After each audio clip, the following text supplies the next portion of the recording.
ಸ್ನೇಹಿತರೆ, ಎಲ್ಲರಿಗೂ ನಮಸ್ಕಾರ. ನಾವಿವತ್ತು ಬೆಂಗಳೂರು ಗ್ರಾಮಾಂತರ ಜಿಲ್ಲೆಯಲ್ಲಿರುವಂತಹ ಹೊಸಕೋಟೆಯ ಬಳಿಯ ಶ್ರೀ ಕಾಟೇರಮ್ಮ ಅಮ್ಮನವರ ದೇವಸ್ಥಾನವನ್ನು ನೋಡೋದಕ್ಕೆ ಬಂದಿದ್ದೀವಿ. ಅದರ ಕಿರು ಪರಿಚಯವನ್ನು ಮತ್ತು ನಮಗೆ ಗೊತ್ತಾಗುವಷ್ಟು ಮಾಹಿತಿಯನ್ನು ನಿಮಗೆ ನೀಡೋದಕ್ಕೆ ನಾನು ಈ ವಿಡಿಯೋವನ್ನು ಮಾಡಿದ್ದೀನಿ. ಬನ್ನಿ, ಅಮ್ಮನವರ ಸನ್ನಿಧಾನಕ್ಕೆ ನಾವೆಲ್ಲರ ಜೊತೆಯಾಗಿ ಹೋಗೋಣ. ದೇವಸ್ಥಾನದ ಮುಂಭಾಗದಲ್ಲಿ ಬರುವಂಥ ಭಕ್ತರಿಗೆ ಅನುಕೂಲ ಆಗುವ ಹಾಗೆ ಅತ್ಯಂತ ವಿಶಾಲವಾದ ಪಾರ್ಕಿಂಗ್ ಏರಿಯಾವನ್ನು ನೀವು ನೋಡ್ಬೋದು. ಇಲ್ಲಿ ಬಸ್ಸುಗಳನ್ನು ಸಹ ತಂದು ನಿಲ್ಲಿಸಬಹುದಾದಷ್ಟು ಸ್ಥಳಾವಕಾಶ ಇದೆ. ದೇವಸ್ಥಾನಕ್ಕೆ ಬರ್ತಿದ್ದ ಹಾಗೆ ಶ್ರೀ ಚಾಮುಂಡೇಶ್ವರಿಯವರ ವಿಗ್ರಹವನ್ನು ಅಲ್ಲಿ ರೆಡಿ ಮಾಡ್ತಿರೋದು ಗೊತ್ತಾಯಿತು. ಬಹುಶಃ ಅತ್ಯಂತ ಎತ್ತರದ ವಿಗ್ರಹ ಅದಾಗುತ್ತೆ. ಇಲ್ಲಿ ನೋಡಿ, ನಿಮಗೆ ಸಾರ್ವಜನಿಕ ಸಾರಿಗೆ ವ್ಯವಸ್ಥೆ ಕೂಡ ಇರುತ್ತೆ. ಬೆಂಗಳೂರಿನ ಮೆಜೆಸ್ಟಿಕ್ಕಿಂದ ಮತ್ತು ಹೊಸಕೋಟೆಯಿಂದ ಇಲ್ಲಿ ಬಸ್ಸುಗಳ ವ್ಯವಸ್ಥೆ ಇರೋದನ್ನು ನೀವು ಕಾಣಬಹುದು.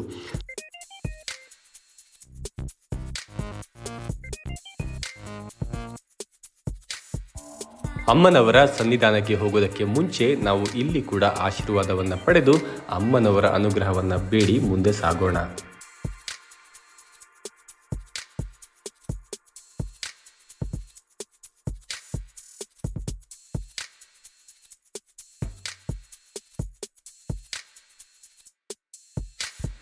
ಬರುವ ಭಕ್ತರಿಗೆ ಅನುಕೂಲ ಆಗೋ ಹಾಗೆ ಇಲ್ಲಿ ಸ್ನಾನದ ಗೃಹ ಹಾಗೂ ಶೌಚಾಲಯ ವ್ಯವಸ್ಥೆಗಳು ಅತ್ಯಂತ ಸುವ್ಯವಸ್ಥಿತವಾಗಿ ಇದೆ.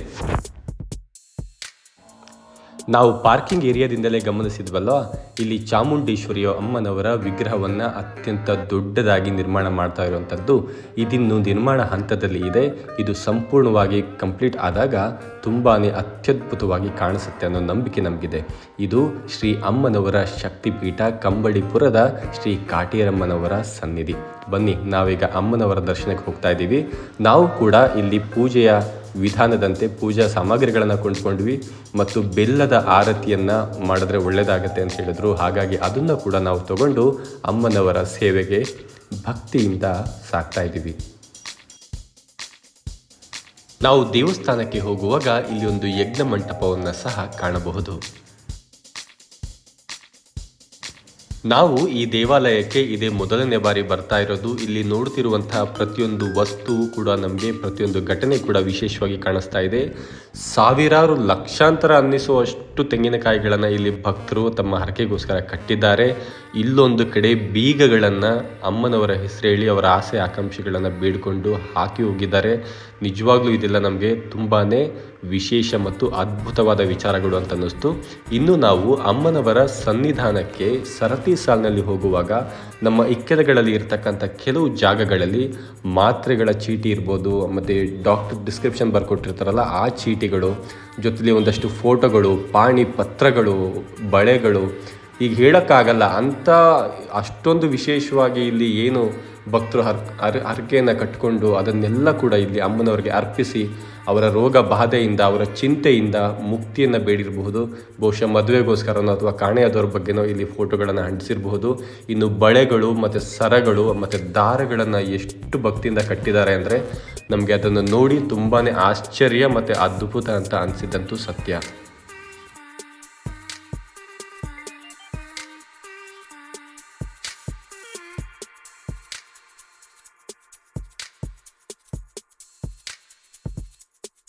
ಇನ್ನೊಂದಷ್ಟು ಜನ ಇಲ್ಲಿ ತಮ್ಮ ಸಂಬಂಧಿಕರು ಅಥವಾ ಮಕ್ಕಳಿಗಿರ್ಬೋದಂಥ ದುಶ್ಚಟಗಳನ್ನು ನಿವಾರಿಸೋದಕ್ಕೋಸ್ಕರ ಅವಕ್ಕೆ ಸಂಬಂಧಪಟ್ಟಂಥ ರ್ಯಾಪರ್ಗಳನ್ನು ಅಂಟಿಸಿ ಹೋಗಿದ್ದಾರೆ. ಮತ್ತು ಒಂದಷ್ಟು ಜನ ಬೇಡಿಕೆ ಪತ್ರಗಳನ್ನು ಸಲ್ಲಿಸಿದ್ದಾರೆ. ಕೇವಲ ಕನ್ನಡ ಮಾತ್ರ ಅಲ್ಲ, ತೆಲುಗುವಲ್ಲಿ ಮತ್ತು ಬೇರೆ ಬೇರೆ ಭಾಷೆಯಲ್ಲಿ ಕೂಡ ಇರುವಂತಹ ಆ ರೀತಿಯ ಪತ್ರಗಳನ್ನು ನೀವು ಇಲ್ಲಿ ಕಾಣ್ಬೋದು. ಬನ್ನಿ, ಅಮ್ಮನವರ ಸನ್ನಿಧಾನಕ್ಕೆ ಈಗ ನಾವು ಹೋಗೋಣ.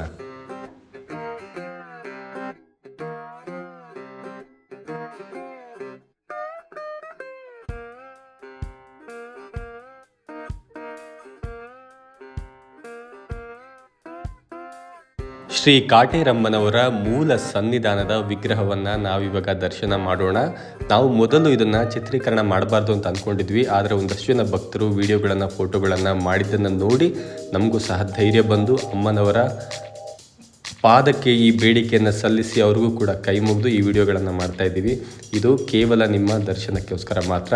ನೀವು ಮೂಲ ಸನ್ನಿಧಾನವನ್ನು ಹೋಗಿ ಭೇಟಿ ಮಾಡಿ ಅಮ್ಮನವರ ಕೃಪೆಗೆ ಪಾತ್ರರಾಗಬೇಕು ಅನ್ನೋದೇ ನಮ್ಮ ಮೂಲ ಇಚ್ಛೆ ಆಗಿದೆ.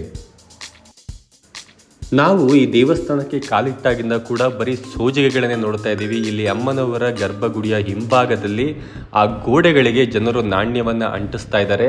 ಇದರ ಅರ್ಥ ಏನಪ್ಪಾ ಅಂದರೆ, ನಾವು ಯಾವ ಕೋರಿಕೆಯನ್ನು ಬೇಡಿಕೊಂಡು ಅಂಟಿಸ್ತೀವಿ ಆ ಕಾಯಿನ್ ಗೋಡೆಗೆ ಅಂಟಿಕೊಂಡು ನಿಂತರೆ ನಮ್ಮ ಇಷ್ಟಾರ್ಥಗಳು ಈಡೇರುತ್ತೆ, ಇಲ್ಲಾಂದರೆ ಅದು ಸ್ವಲ್ಪ ಕಷ್ಟ ಆಗ್ಬೋದು ಅನ್ನೋ ರೀತಿಯಲ್ಲಿ ಇಲ್ಲಿ ಭಕ್ತರು ಅಭಿಪ್ರಾಯನ ವ್ಯಕ್ತಪಡಿಸಿದ್ರು.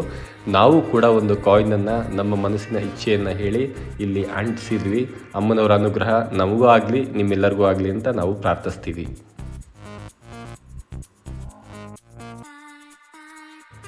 ಅಮ್ಮನವರ ಸನ್ನಿಧಾನದಿಂದ ಆಚೆ ಬರುವಾಗ ಇಲ್ಲಿ ಕಾಳಿಯಮ್ಮನವರ ಮತ್ತೊಂದು ವಿಗ್ರಹವನ್ನು ನೋಡಿದ್ವಿ. ಅಲ್ಲಿಂದ ಮುಂದೆ ಬಂದಾಗ ನಾವು ಇಲ್ಲಿ ಹಲವಾರು ಬೆಲ್ಲದ ಆರತಿಗಳನ್ನು ಮತ್ತು ವಿಶೇಷವಾದ ಆರತಿಗಳನ್ನು ಬೆಳಗಿರೋದನ್ನು ಗಮನಿಸಿದ್ವಿ.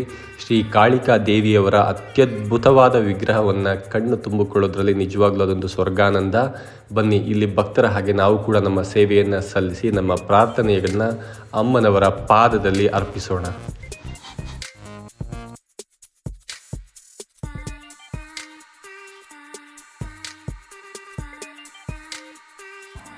ಸನ್ನಿಧಾನದಲ್ಲಿ ದೊರೆಯುವಂತಹ ವಿಶೇಷವಾದ ಸೇವೆಗಳನ್ನು, ಪೂಜೆಗಳ ಬಗ್ಗೆ ಇಲ್ಲೊಂದು ಲಿಸ್ಟನ್ನು ಹಾಕಿದ್ದಾರೆ.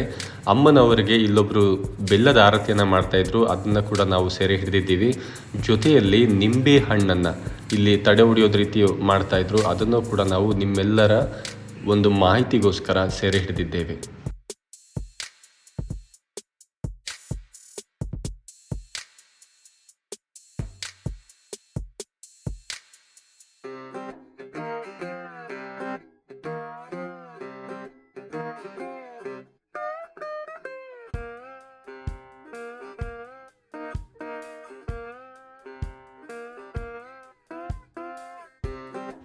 ನಾವು ದೇವಸ್ಥಾನದ ಒಳಗೆ ಬರುವಾಗ ಕಾಯಿಗಳನ್ನು ಗಮನಿಸಿದ್ವಿ ಅಲ್ವಾ?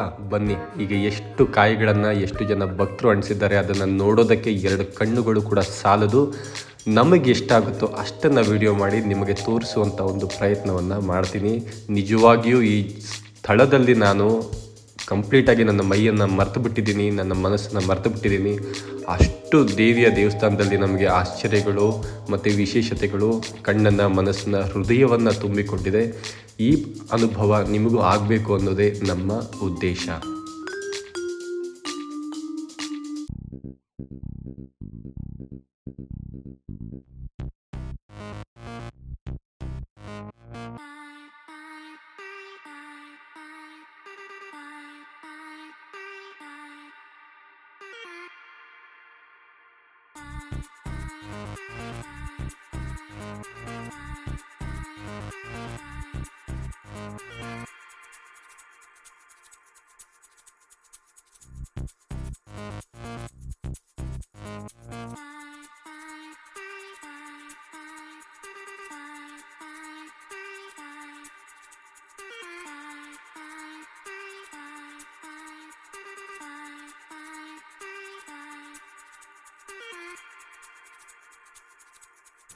ಕ್ಷೇತ್ರದ ಬಗ್ಗೆ ಮಾಹಿತಿಯನ್ನು ನಮ್ಮ ಕೈಲಿ ಎಷ್ಟಾಗುತ್ತೋ ಅಷ್ಟನ್ನು ನಾವು ನಿಮ್ಮ ಮುಂದೆ ಪ್ರಸ್ತುತಪಡಿಸಿದ್ದೇವೆ.